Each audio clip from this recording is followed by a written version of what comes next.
X by 4 minus 4y upon 5 ऐसे क्या है होल वर्ग। ठीक है, ये तुम्हारा सवाल है। अब इसको हम हल करेंगे, इसमें वही देखेंगे हम। सबसे पहले क्या देखेंगे, इसमें कौन सा फार्मूला लगेगा। तो ये का इसको पूरे को हम अगर ए मान ले, इसको पूरे को यदि हम बी मान ले तो क्या बना था अंदर ए माइनस बी का होल वर्ग। तो कौन सा फार्मूला लगेगा हमारा, ए माइनस बी का होल वर्ग बराबर ए का वर्ग प्लस बी का वर्ग क्या होता है यहाँ पर माइनस 2ab। इतना समझ में आया?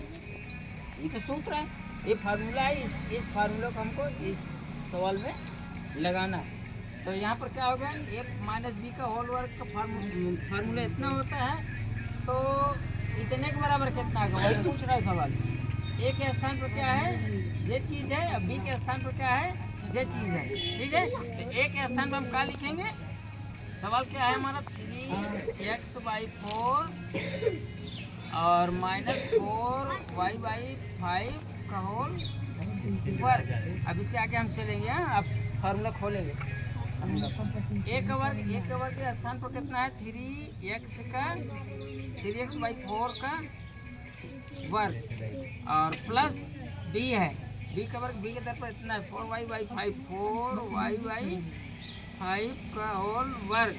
ये ए का वर्ग हो गया प्लस बी का वर्ग हो गया। अब लगाएंगे क्या, माइनस के बाद 2 लगाएंगे। 2 के बाद पर क्या है, यहाँ पर ए है, ए के स्थान पर क्या है 3x/4 गुणे 3x/4 और फिर गुणे का निशान बी का मान कितना है 4y/5 इतना समझ में आया।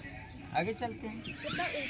अब 3x को पावर में है ना, तो 3 कई बार है, 2 बार है। 3 त्रिका 9 x का वर्ग बाई 4 का भी वर्ग है, तो 4 चौको 16 9x²/16 प्लस ये हो जाएगा आपका 4 चौको 16y का वर्ग बाई कितना हो जाए 25।